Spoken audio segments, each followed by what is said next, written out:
যারা মধ্যম, যারা ইসলাম বিদ্বেষী, যারা চাঁদাবাজ, যারা ডাকাত, যারা ভোটচোর, যারা এলাকায় সৃষ্টি করেছেন, তারা শরিয়া আইনকে মানতে চায় না।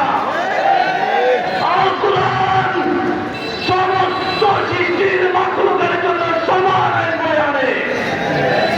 আল কুরআনে যদি আমাদের রাষ্ট্রীয়ভাবে কনস্টিটিউশনের আইন প্রতিষ্ঠিত হয়, সকল আইন সমভাবে সকল মানুষ সমাধিকার পাবে।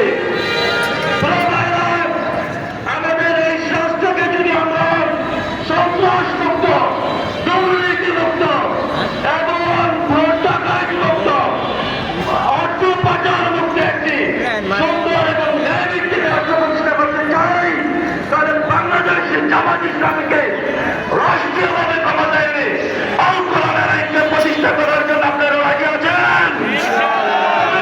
রাজি আছেন? আমি আমার বক্তব্যকে দীর্ঘায়িত করছি না।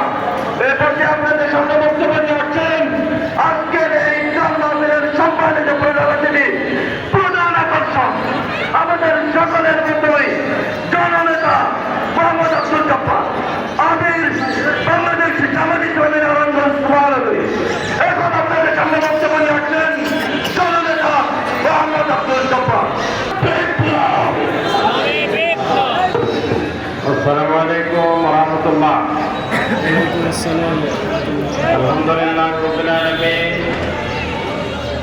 ওয়া সলাতু ওয়াসসালামু আলা রাসূলিল কারীম ওয়া আলা আলিহি ওয়া সাহবিহি আজমাইন। বাংলাদেশ জামাত ইসলামী নারায়ণগঞ্জ সদর পশ্চিম থানার উদ্যোগে আয়োজিত আজকে ইফতার মাহফিলে উপস্থিত রয়েছেন বাংলাদেশ জামাত ইসলামী নারায়ণগঞ্জ মহানগরী সংগঠনের সম্মানিত কর্মপরিষদের সদস্য জনাব জাকির হোসাইন উপস্থিত আছেন।